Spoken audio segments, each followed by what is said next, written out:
బహిరంగంగా హత్య చేసినా కూడా డబ్బు రాజకీయ పలుకుబడున్నాడికి ఏ శిక్ష పడదన్నటువంటి ధైర్యం తెగువ ఉన్నాయి కాబట్టి ఏం చేస్తారో చేసుకున్నట్టరా లేకపోతే రాజకీయాల్లో ఉన్నత ప్రమాణాలకు కట్టుబడతారు.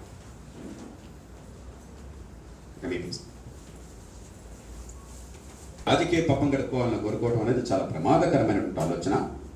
దీన్ని తెలుగు ప్రజలంతా గ్రహించాలి, తిరస్కరించాలి.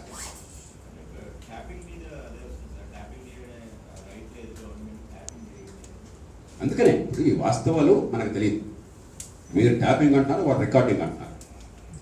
ట్యాపింగ్ అయినట్టయితే ఆ ట్యాపింగ్ ఇల్లీగల్గా జరిగితే ఇల్లీగల్గా చేసిన వాళ్ళకి దాని మీద చర్య తీసుకోవాల్సిన అవసరం ఉంది. ట్యాపింగ్ ద్వారా సాక్ష్యాలు వస్తే ఇల్లీగల్ ట్యాపింగ్ అయినట్టయితే ఆ సాక్ష్యం కోర్టులో అంగీకరించిన కోర్టు నిర్ణయం చేయాలి. అవి సాంకేతిక అంశాలు, క్రిమినల్ కేసులో తేల్చాల్సిన అంశాలు. కానీ 5 కోట్ల రూపాయలతో ఎమ్మెల్యే ఓటును కొన ప్రయత్నం చేయడం వాస్తవమా కాదు? సాంకేతిక అంశాలు మాత్రం దాక్కుంటారా, లేకపోతే కనీస రాజకీయ ప్రమాణాలకి కట్టుబడి ఉంటారా? కనీస ప్రమాణాలకి నేను చెప్పేది. ఈ రెండు వేరు వేరు అంశాలు, ఒకదాని ఇంకొంత చదవదు. దానికి సంబంధించినటువంటి సాక్ష్యాలు ఇట్లా హైదరాబాద్ అవడం ఏ విధంగా కూడా అంటే కేసును తప్పుదోవ పట్టించేందుకు అనుకోవచ్చు. ఇప్పుడు బాబు, ఈ దేశంలో అసలు ఏ ప్రమాణాలను పాటించడం మానేశాము. పత్రికల్లో కోర్టు కేసుల విచారణ జరిగే ప్రయత్నం చేస్తున్నాం ఇన్వెస్టిగేషన్ స్థాయిలో. ఇది మొదటి కేసు కాదు జరగడానికి, ఇది చివరి కేసు కాదు. సల్మాన్ ఖాన్ కేసు దగ్గర నుంచి, జగన్ కేసు దగ్గర నుంచి ఇప్పుడు ఈ కేసుల దాకా అన్ని కేసుల్లో కూడా రకరకాలుగా ఇంకా చట్టబద్ధ పాలనకు సరిగ్గా మనకి పునాదులు పడలాగి దేశం.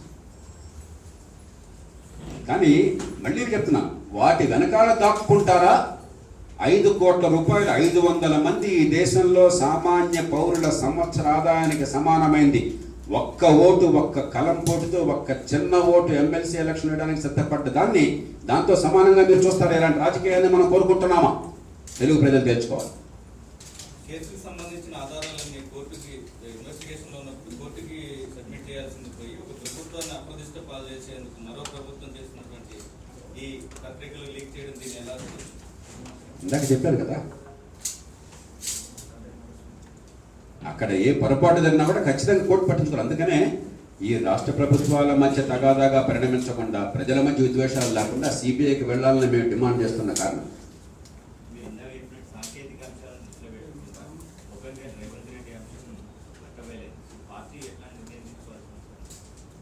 చెప్పాను కదా, ఒకవేళ చంద్రబాబు నాయుడు గారి ప్రమేయం లేకుండా ఆయనే చొరవ తీసుకుంటే ఏం చర్య మీరు తీసుకున్నారు? ఎందుకని చర్య తీసుకోవట్లేదు? సమాధానం చెప్పాలి.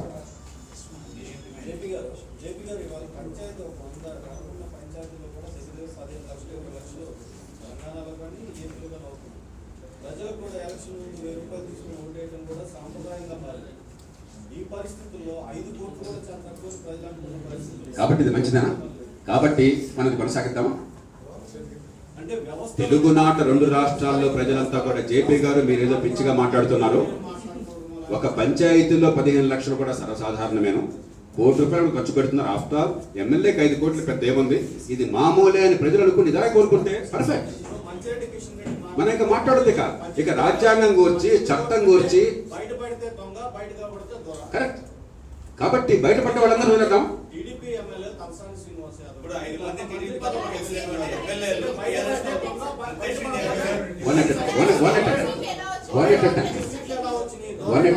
మీరు కూడా అసెంబ్లీ పార్లమెంట్ లాగే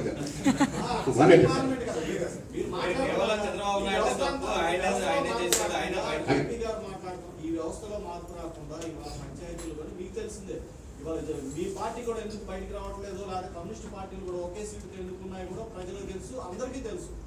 అంటే రాజకీయాలు ఎంత కాస్ట్లీగా మారిపోయినా మీలాంటి నేతలు కూడా పోటీ చేయలేని పరిస్థితి కూడా నిజంగా ఆర్థికంగా ఉంటుంది. ఈ పరిస్థితుల్లో ఇలాంటి కాబట్టి తమ్ముడు ఇది ఇలా కొనసాగాలనా, దీన్ని మార్చాలనా? మార్చాలి అంటే మీరు అడిగారు చెప్పలే స్వామి, కేసీఆర్ తొందర రాదా? మీరు నన్ను చెప్పనిస్తారా? ఇప్పుడు మంచి అప్పుడు ఎందుకు మీరు సస్పెండ్ చేయలేదు? మన హైకోర్టు కూడా సస్పెండ్ చేయలేదని హైకోర్టు కూడా తీర్పిచ్చినప్పుడు మీరు అప్పుడు ఎందుకు మాట్లాడలేదు?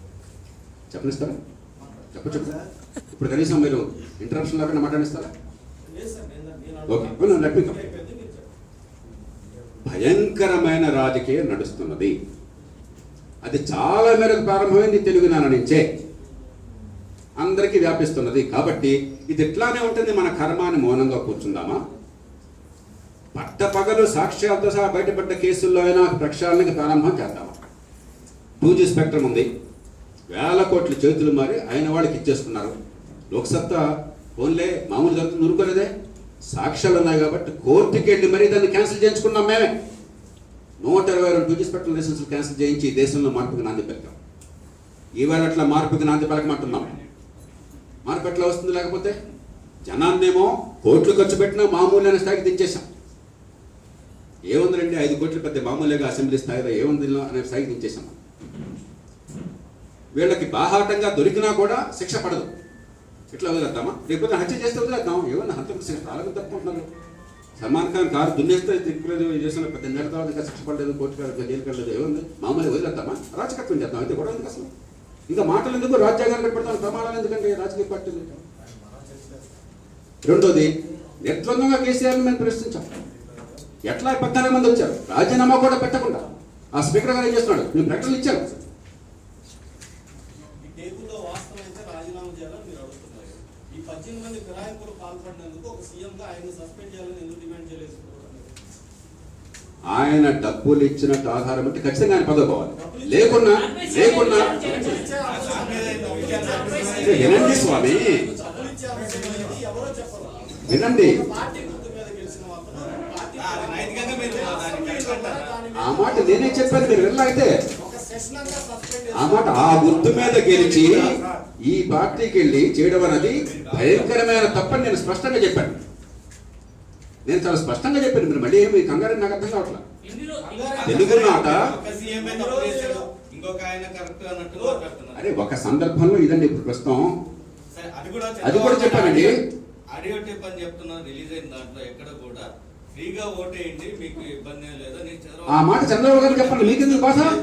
ఆ ఆడియో టేప్ అది కదండి, ఈ మాట చంద్రబాబు గారు చెప్పాలి కదా. అవునండి, నేను మాట్లాడాను, దానిలో తప్పేదని చెప్పాలి కదా. ఆ మాట చెప్పారు ఆయన. నా గొంతు కాదు, ఫ్యాబ్రికేట్ చేశారని చెప్తున్నారు. మీకెందుకు ఆ భాష?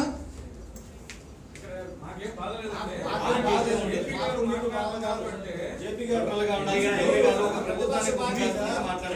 వైరాన్ని మీరు ఆయన మీద మీరు మీద మాట్లాడతారు. జేపీ గారు మాట్లాడుతున్నారంటే ఈ వ్యవస్థని మార్పు చేయడానికి ఏమి తీసుకురావాలి, ఏమి చేయాలి అని ఎక్స్పెక్ట్ చేస్తారు తప్ప మీరు ఆయన విమర్శించడం, ఈయన సపోర్ట్ చేయడం దాని నుంచి కాదు. ఇద్దరిని నిర్ద్వంద్వంగా మేము అడిగేది విమర్శలు చేయమనట్లేదండి.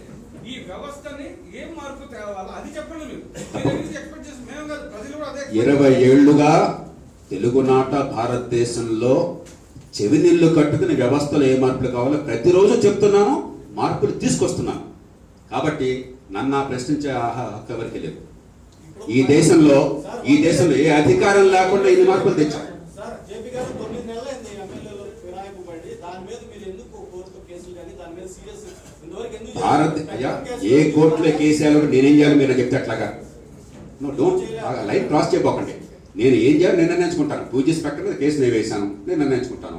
కోల్ మీద నేను సాధించాను, కాన్స్టిట్యూషన్ దేశ ప్రజలకు ముందు నిర్ణయించుకున్నాను. నేను ఇప్పుడు ల్యాండ్ ఎక్విజిషన్ యాక్ట్ మీద పార్లమెంటరీ కమిటీకి వెళ్తున్నాను. సుప్రీంకోర్టులో నేషనల్ జ్యుడిషియల్ కమిషన్ మీద నేను వెళ్తున్నాను సుప్రీంకోర్టుకి.